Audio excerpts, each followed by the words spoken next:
Oke, Bismillahirrahmanirrahim. Assalamualaikum warahmatullahi wabarakatuh. Jumpa lagi bersama saya, Akil Wilda. Kali ini di kelas yang berbeda. Kalau sebelumnya kita ada di kelas pembentukan karakter ya.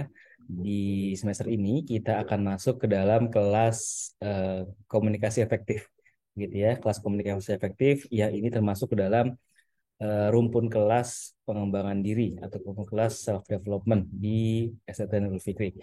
Nah, kita pada pertemuan kali ini akan menjelaskan, akan sama-sama kita diskusikan ya terkait tentang pengantar komunikasi, terkait tentang apa-apa saja yang nantinya kita akan bahas, apa-apa saja nanti kita akan diskusikan selama satu semester ini. So, stay tune in this video.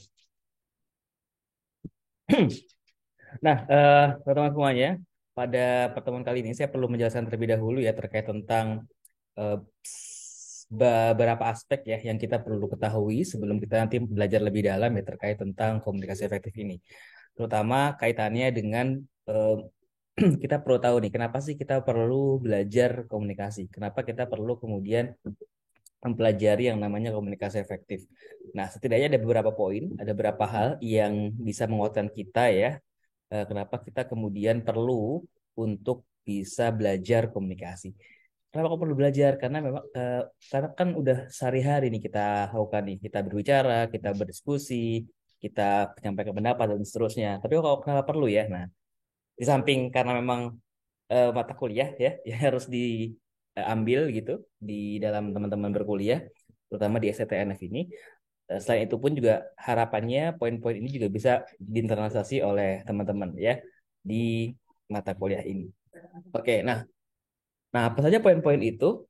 Kita bahas satu persatu ya. Pertama, kenapa kita perlu belajar komunikasi? Yang pertama, komunikasi adalah hal yang dasar nih untuk kehidupan kita. Ya pastinya ya, karena ya sehari-hari kita berkomunikasi gitu. Di setiap waktu kita berkomunikasi. Ketika kita tidak berbicara pun, itu kita juga sedang berkomunikasi. Ada pesan yang hendak disampaikan ketika kita berbicara, berinteraksi, bahkan kita bergerak atau kita menyampaikan sesuatu yang apa tidak terdengar sekalipun begitu, itu juga bagian dari komunikasi, gitu ya. Jadi kalau kita bicara komunikasi, maka komunikasi itu adalah hal yang paling mendasar dalam kehidupan kita, teman-teman. Kemudian kedua, komunikasi itu rumit. Komunikasi kompleks. Jadi tidak semudah, tidak sesederhana yang kita bayangkan ya. Oleh karenanya kita perlu memahami em, apa ya istilahnya ya. Kita akan membreakdown juga, kita akan coba untuk memahami lebih dalam ya. Proses komunikasi itu seperti apa sih terjadinya? Gitu ya. Kenapa sih bisa terjadi komunikasi? Nanti kita akan coba bahas terkait tentang itu tadi ya. Kenapa komunikasi itu bisa bisa terjadi antara kita dengan orang yang di sekitar kita.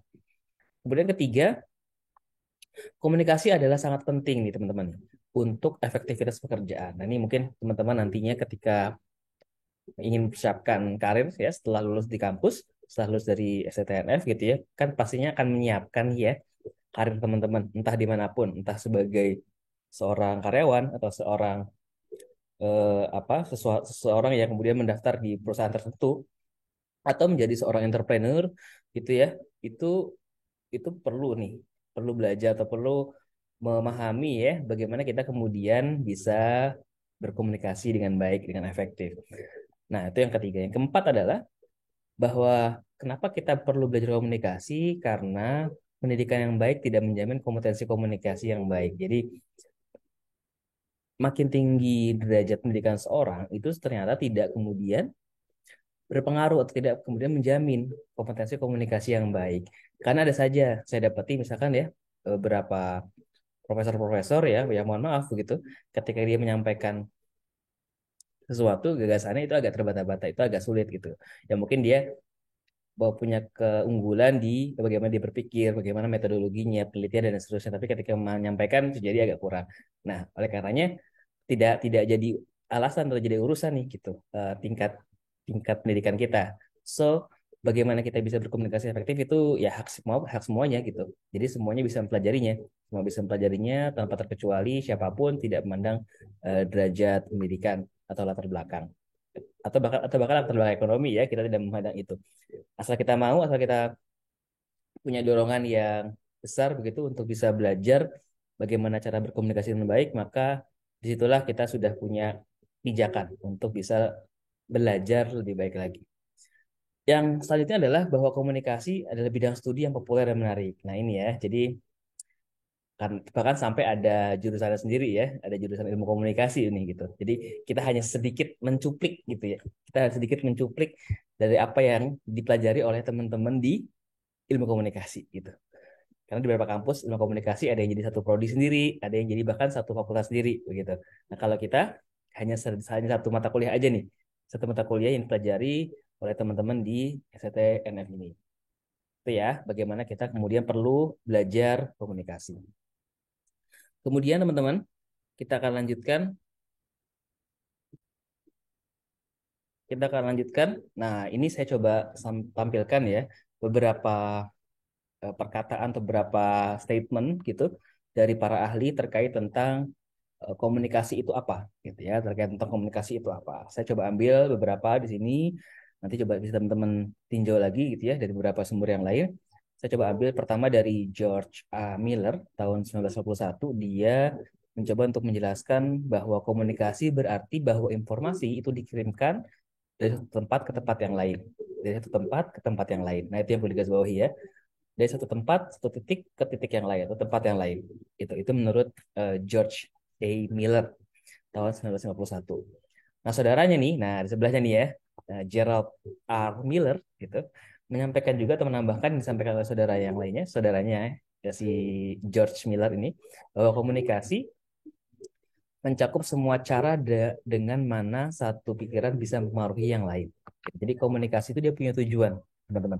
Tujuannya apa? Tujuannya bahwa ketika ada satu orang, satu individu, satu pikiran, dia bisa mempengaruhi pikiran ataupun orang yang lain. Seperti itu. Nah ini menurut saudaranya nih, saudaranya George A. Miller nih ya, si Gerald A. Miller, Gerald R. Miller, R. Miller tahun 1966. Nah, selain itu, kita ke bawah nih. Dari Bernard Berelson dan juga Gary Steiner tahun 1964, mereka menyampaikan bahwa komunikasi terutama menaruh kepentingan pokok kepada situasi perilaku di mana sumber mengirimkan pesan ke penerima dengan maksud sadar untuk mempengaruhi perilaku yang terakhir. Nah, ini jadi ada beberapa hal yang perlu digarisbawahi di sini ya. Pertama adalah bahwa komunikasi itu dilakukan dengan sadar. Ini ada ya, bagaimana menaruh kepentingan pokok kepada situasi perilaku di mana sumber komunikasi sumber yang memberikan komunikasi ya, dia memberikan pesan kepada penerima dengan maksud sadar, dengan sadar. Jadi tidak tidak dalam kondisi yang mabuk gitu ya, atau tidak dalam kondisi yang apa namanya fly gitu ya, enggak ya, tapi dia dalam kondisi yang sadar, dia mencoba untuk mempengaruhi perilaku orang yang kemudian diajak berinteraksi, orang yang kemudian diberikan pesan kepada dari orang tersebut kayak gitu. Dia itu menurut Bernard Berelson dan juga Gary Steiner. Mereka menitikberatkan bahwa punya tujuannya adalah selain tadi ya bisa mempengaruhi ya, ya melengkapi juga dari apa yang disampaikan oleh Gerald R. Miller ya, bahwa komunikasi itu tujuannya adalah mempengaruhi perilaku yang terakhir. Yang terakhir itu adalah ya kan kalau kita komunikasikan pasti terus berantai ya. Makanya juga ada namanya jarkom kan, jalur komunikasi gitu. Itu kan terus berurutan dari satu orang ke orang lain sampai nanti orang yang terakhir itu kemudian bisa berubah perilakunya. Nah, kemudian tambah lagi adalah dari Joseph A. DeVito. Nah, ini DeVito ini akan nanti kita akan banyak rujuk ya, terutama di beberapa um, atau beberapa materi yang lain begitu. Nah, di sini DeVito menyampaikan bahwa komunikasi terjadi ketika satu orang atau lebih mengirim dan menerima pesan yang terdistorsi oleh gangguan terjadi dalam konteks, memiliki beberapa efek dan memberikan beberapa kesempatan kepada umpan balik. Nah, ini ada beberapa frasa yang penting untuk kita garis bawahi. Yang pertama ya, jadi terjadi ketika satu orang atau lebih. Nah, ini ya, objeknya ini ya, objek dan subjeknya. Satu orang atau lebih mengirim dan menerima pesan. Jadi ada yang mengirim, ada yang menerima pesan yang terdistorsi di mana pesan itu tidak bisa tidak pasti akan terdistorsi ya oleh gangguan-gangguan entah dalam gangguan internal ataupun eksternal. Nanti kita akan bahas.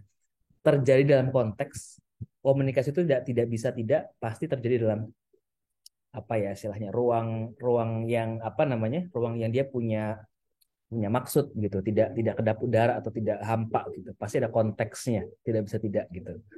nggak mungkin kalau kita ngobrol itu nggak punya konteks, nggak mungkin. Itu ibaratnya ya yang omong kosong gitu ya. Itu namanya omong kosong gitu. Kalau kita berbicara tidak punya konteks itu omong kosong. Memiliki beberapa efek, yang efeknya itu ada tadi ya.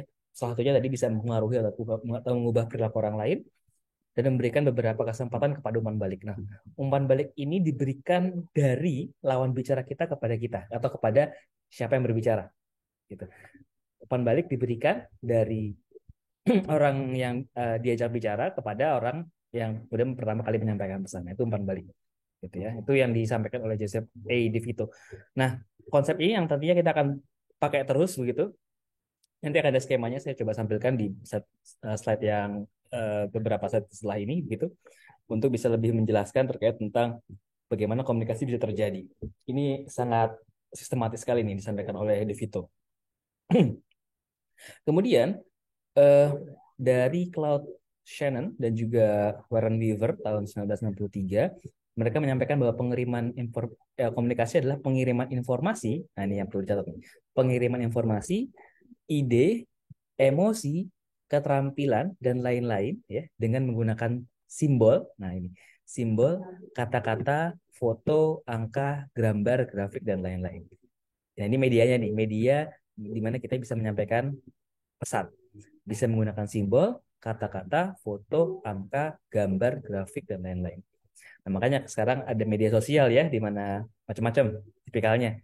Ada yang modelnya hanya posting gambar, ditambah caption. Atau sekarang modelnya TikTok gitu ya, buat video singkat gitu ya. Dan Reels juga buat video singkat. Ada pesannya di situ. Atau yang sekedar ngasih informasi atau sekedar ya entertain aja gitu ya. Nah, itu banyak beragam dan beragam bentuknya begitu, beragam jenisnya, dan masing-masing punya karakteristik bagaimana pesan disampaikan di platform media sosial yang ada saat ini. Kemudian dari Simpson dan juga Weiner tahun 89, mereka menyampaikan bahwa komunikasi berarti menyampaikan atau bertukar gagasan, pengetahuan atau informasi baik secara lisan, tulisan ataupun melalui tanda-tanda. Nah, ini melengkapi yang disampaikan oleh Shannon dan juga Weaver ya. Ya, ada secara lisan menyampaikan ya directly gitu. Kemudian secara tulisan gitu, secara tulisan. Nah, ini yang juga jadi bonus buat teman-teman ya, seperti nanti di yang kemarin yang saya share juga gitu untuk kontak belajarnya ya. Jadi nanti bagi teman-teman yang bisa menuliskan artikel opini ataupun fitur ataupun apapun lainnya bisa masuk ke media, Anda akan dapat bonus nilai seperti itu. Ataupun melalui tanda-tanda. Nah, ini disampaikan oleh Simpson dan juga Wayne.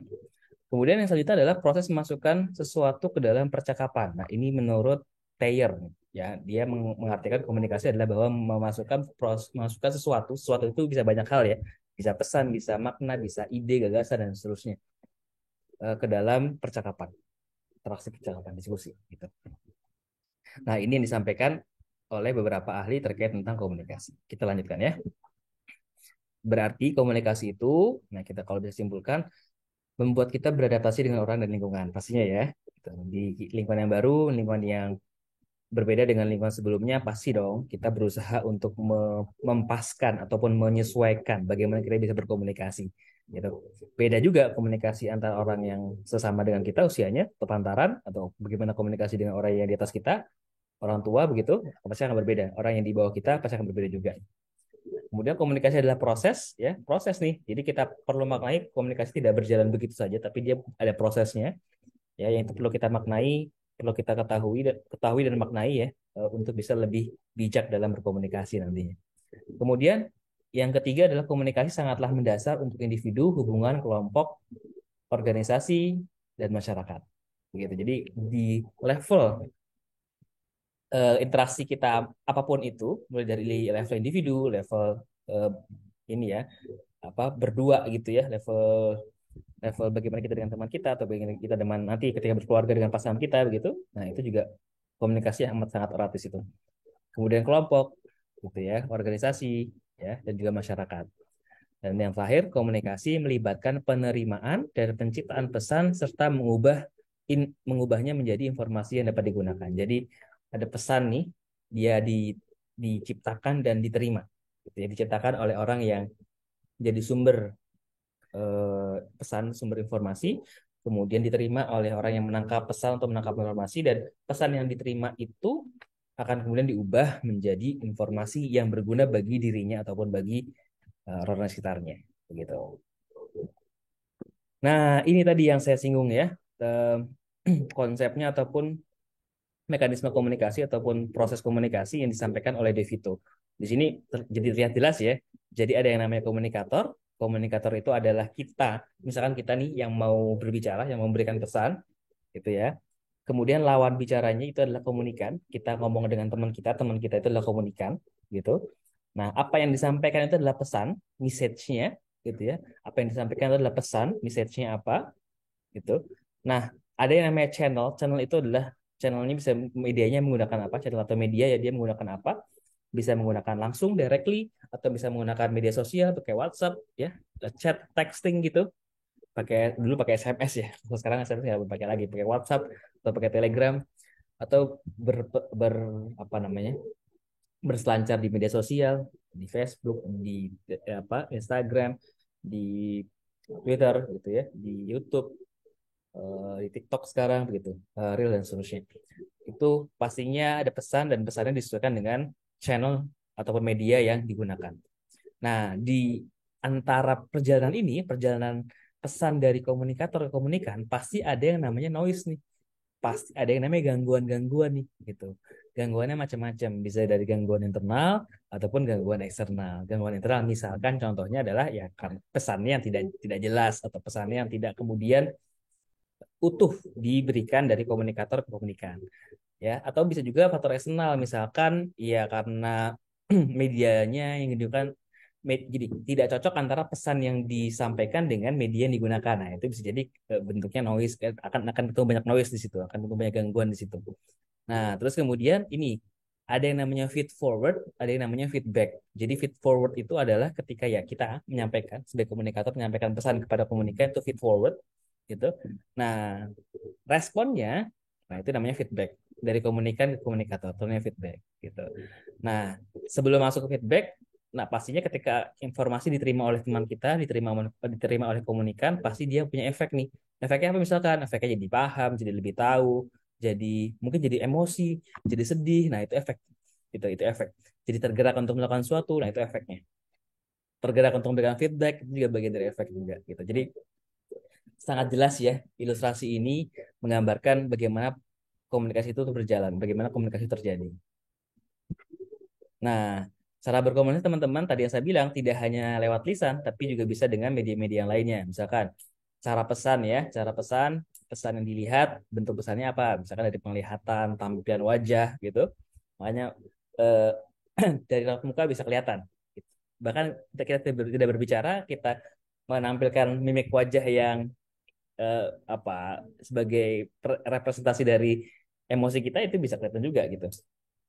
Kan ada yang ahli membaca ini kan, membaca wajah kan gitu ya, membaca mimik wajah. Nah, itu kan juga bagian dari pesan yang bisa ditampilkan dari wajah kita. Kemudian gerakan bagian tubuh, jarak dan ruang, posisi, pakaian yang kita gunakan gitu ya. Makanya first impression itu penting teman-teman ya. First impression itu penting. Posisi gitu ya, dan simbol-simbol lain. Simbol lain perhiasan dan lencana. Ada badge di situ yang dipakai gitu ya. Badge yang menunjukkan bahwa dia telah mencapai achievement tertentu. Jadi di pramuka tuh ya, pramuka dia ada badge-badge gitu kan ya. Badge apa untuk bisa mewakili dia sudah melakukan achievement apa kayak gitu-gitu. Kemudian disentuh. Jadi ada bentuk rabaan, getaran, elusan, gosokan, tekanan, nyeri dan suhu. Nah, ini bentuk pesan yang didapatkan dengan cara disentuh. Eh, Lalu juga dicium dan dikecap gitu. Misalkan apa bau dan rasa, bau tubuh gitu ya. Kimiawi khusus, bahan makanan, wangian dan rasa. Jadi bisa bisa diindra melalui indra penciuman dan indra rasa gitu. Kemudian didengarkan apa aja seperti halnya suara ya, bisikan-bisikan suara kecil nih ya, getaran, siulan, suara drum yang agak kencang gitu, gosokan dan lain sebagainya. Ini cara pesan dan bentuk pesan yang kemudian bisa dimaknai sebagai ya ya komunikasi itu sendiri itu. Jadi tidak hanya secara ngomong aja, secara lisan aja, tapi juga hal-hal yang non lisan. Itu bisa juga berarti komunikasi dari satu komunikator ke komunikan. Dan itu berarti pesan tertentu di situ. Gitu ya. Kita lanjutkan lagi. Nah, teman-teman di sini saya jelaskan sekilas ya, nanti akan coba jelaskan di beberapa pertemuan lanjutan, tapi saya coba jelaskan sekilas aja bahwa kalau kita berbicara komunikasi tadi ya yang disampaikan di awal bahwa komunikasi itu rumit. Sederhana tapi rumit. Prosesnya kalau di breakdown itu bisa bisa bisa panjang gitu ya. Tadi Devito sudah menjelaskan secara rinci. Ini tambahannya gitu bahwa kalau kita berbicara kepada seorang, kita berkomunikasi dengan seorang, menyampaikan pesan pada seorang, itu sebenarnya yang kita bisa lihat itu atau yang kita bisa ketahui itu sebenarnya itu cuma puncak gunung esnya aja gitu. Kita bisa berkomunikasi dengan orang itu cuma puncak gunung esnya yang ketahuan. Di bawahnya itu bisa banyak hal gitu. Makanya di sini yang disebutkan ya teramati itu ya tadi untuk komunikasi yang kelihatan tuh yang kita yang bisa teramati itu hanya hanya puncaknya aja. Di bawahnya ada banyak hal, ada ngomong yang terkait tentang arti, makna ya, kemudian referensi diri. Kenapa kita bisa ngomong itu? Karena juga kita sebelumnya punya referensi tertentu, referensi pengetahuan tertentu yang mendasari kita untuk bisa berkata seperti itu, kayak gitu. Referensi, refleksi diri, etika, keniscayaan gitu ya, negosiasi, ada budaya juga gitu. Jadi bisa jadi kultur ataupun uh, tempat di mana kita dilahirkan atau budaya di mana kita dibesarkan, misalkan di Jawa atau di Sumatera, di Padang gitu ya, atau di Ambon misalkan di timur, di em, NTB gitu atau di NTT atau di Bali gitu. Masing-masing budaya, masing-masing suku di situ itu memberikan latar belakang atau memberikan background bumbu-bumbu komunikasi yang berbeda-beda gitu, tidak sama. Oleh karenanya Indonesia sangat kaya nih, bersyukur banget kita gitu, kita jadi lebih punya kesempatan untuk bisa mengimplementasi toleransi itu sendiri gitu. Dengan cara apa? Memahami budaya, memahami bahasa, memahami cara mereka berkomunikasi, cara kita berkomunikasi. Nah, itu yang berada di bawah teman-teman. Jadi kalau kita ngomong biasa nih kan yang nampak kan kita ngomong doang nih, oh si A ngomong sama si B ngomong sama si C dan seterusnya. Itu yang nampak doang, itu cuman gunung esnya aja, puncak gunung esnya aja. Bawahnya itu ada banyak hal. Itu ya tadi saya sebutkan ya. Ada makna, ada negosiasi di situ, ada budaya di situ, ada referensi di situ, refleksi dan seterusnya dan seterusnya. Oke ya. Kita lanjut lagi. Nah, ini keterampilan komunikasi nih. Nah, ini ya. Seseorang yang memiliki keterampilan berkomunikasi efektif, maka ia, nah ini manfaatnya nih ya. Pertama, dapat berkomunikasi dengan berbagai pihak sesuai dengan tuntutan peran pada saat tersebut, gitu ya. Kemudian yang kedua, mampu menggunakan media komunikasi secara tepat dan menghilangkan hambatan yang terjadi. Jadi perlu kita pilih-pilih nih, kita mau pakai channel apa, mau pakai media apa, pesan yang kita menggunakan mau disetting kayak apa, kayak gitu. Dan menghilangkan hambatan yang terjadi. Jadi sebisa mungkin kita tampil dulu nih, kalau pakai media ini hambatannya apa aja, kalau pesannya begini, kemungkinan hambatannya apa aja dan seterusnya. Kemudian yang ketiga, mampu mencapai tujuan dari komunikasi yang ia lakukan, baik untuk tujuan persuasi, presentasi, sosialisasi, informasi, melaporkan, atau reportase ya, konsultasi, konseling, menjual, negosiasi, lobby, mediasi, mengatasi keluhan, dan lain-lain. Nah ini banyak nih jenisnya nih, teman-teman. Tergantung tadi ya, ini yang saya sebut bahwa komunikasi itu ada konteksnya. Tidak bisa tidak, komunikasi tidak bisa berjalan tanpa konteks, tidak bisa. Jadi dia punya punya maksud, bisa jadi maksudnya persuasi, punya maksudnya sosialisasi, maksudnya memberikan informasi, maksudnya adalah memberikan laporan terhadap apa yang sudah dikerjakan misalkan. Nah itu juga bagian dari maksud-maksud dari komunikasi. Yang keempat, memiliki peluang untuk mencapai keberhasilan dalam pengembangan diri dan pencapaian cita-cita, gitu ya. Memiliki peluang untuk mencapai keberhasilan dalam pengembangan diri dan pencapaian cita-cita. Gitu. Nah, dari manfaat ini teman-teman 1, 2, 3, 4, mana yang menurut teman-teman paling ingin teman-teman dapetin? Gitu. Mana mana dari 4 hal ini yang menurut teman-teman paling ingin teman-teman dapatkan dari bagaimana kita bisa berlatih dan belajar berkomunikasi secara efektif? Gitu ya. Nah, silakan tulis di kolom komentar ya, poin mana, poin yang mana dan alasannya apa? Kenapa kok poin itu yang dipilih? Gitu ya. Kita sama-sama saling belajar nih. Silakan bisa dituliskan di kolom komen. Nah, ini tujuan komunikasi teman-teman ya. Jadi ada pentahapan ya, ada pentahapan di sini. Saya singkat saja, nanti akan kita dalami lagi di pertemuan-pertemuan berikutnya. Tujuan komunikasi yang pertama adalah level pertama adalah bahwa komunikasi mampu kemudian merubah pendapat seseorang ya, yang mampu intinya merubah ya. Yang pertama levelnya merubah pendapat, cara pandang dan seterusnya. Nah, dari pendapat bisa juga level berikutnya adalah merubah sikap ya, mengubah sikap. Sikap itu ini dibedain ya sama perilaku nih ya. Sikap itu dalam jangka waktu yang pendek gitu. Jadi respon, perubahan respon itu bisa diartikan di level yang kedua ini, perubahan sikap. Kemudian yang ketiga adalah perubahan perilaku. Perilaku ini sudah lebih long term, sudah lebih menginternalisasi dalam diri gitu. Yang tadinya sebelumnya bangunnya kesiangan terus gitu ya, jadi bangunnya tepat tuh. Nah, itu sudah bentuk perilaku tuh. Dia sebelumnya nyontekan terus kalau ada ujian gitu. Nah, menjadi orang yang rajin belajar sehingga dia tidak nyontek. Itu perubahan perilaku. Jadi ada jangka waktu yang panjang. Sudah menginternalisasi. Nah, yang terakhir ada bentuknya perubahan sosial. Kalau tadi satu 2 3 itu levelnya adalah level individu, perubahan sosial itu levelnya level komunal, level masif atau level kelompok. Itu tidak lagi individu tapi dia masif, tapi dia sudah kelompok. Nah, makanya tergantung nih seberapa efektif kita di satunya dan diindikatori dengan seberapa masif atau seberapa tinggi level perubahan yang bisa kita jangkau dengan komunikasi yang kita bisa lakukan. Oke ya. Nah, ini bentuk-bentuk komunikasi, dari komunikasi interpersonal ya. Kita ngomong dalam diri ya, self talk gitu. Kemudian juga komunikasi interpersonal ya dengan orang lain, kita dengan kawan kita, dengan siapa, orang tua kita dengan adik kita, dengan kakak kita dan seterusnya. Komunikasi kelompok ya, kita dengan kelompok belajar, kita dengan komunitas yang kita bentuk. Nah, komunitas sudah masuk organisasi nih, karena ini mirip-mirip ya, kelompok itu lebih kecil, organisasi bisa jadi lebih besar skalanya. Organisasi, kemudian komunikasi massa lebih luas lagi. Kita berikan apa? Memberikan ceramah, memberikan khotbah, gitu ya, memberikan pidato dan seterusnya. Itu bagian dari komunikasi massa, ya, yang juga perlu kemudian kita latih, kita ajari, kita pelajari juga seperti itu. Nah, ini yang tadi saya sampaikan ya, gangguan komunikasi nih. Sedikit saja, singkat saja.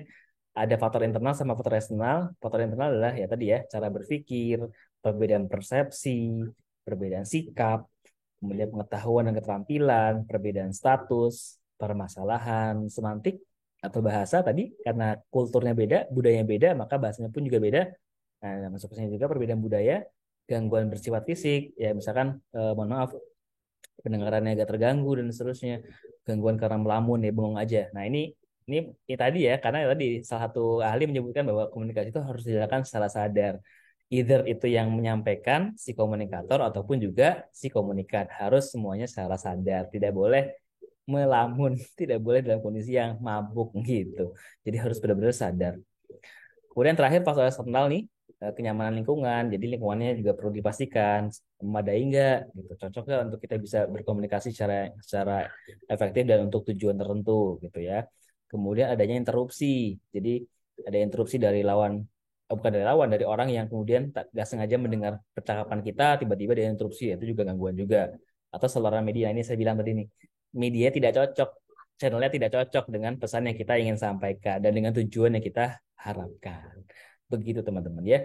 Jadi ini yang bisa saya sampaikan di materi pertama ini ya, di pertama ini ya, untuk mata kuliah komunikasi efektif. Semoga ini bisa memberikan pijakan bagi kita untuk bisa lebih memahami dan bisa lebih belajar lagi terkait tentang bagaimana kita bisa belajar berkomunikasi. Ya walaupun kita sehari-hari udah berkomunikasi ya, tapi kita coba lebih dalami lagi, lebih bijak lagi. Tujuannya lebih bisa kita agar kita lebih bijak dalam berkomunikasi, menggunakan apa-apa yang ada di dalam apa tadi ya, piramida tadi, di bagian bawah piramidanya tadi atau di bagian bawah gunung esnya tadi, untuk kita kondisikan, untuk kita optimalkan untuk bisa menciptakan komunikasi yang efektif, komunikasi yang bisa merubah ya di level yang tertinggi, seperti itu teman-teman. Itu saja mungkin yang bisa saya sampaikan pada kesempatan kali ini, pada kelas pertama ini. Semoga manfaat. Kalau ada pertanyaan-pertanyaan silakan bisa tuliskan di kolom komentar.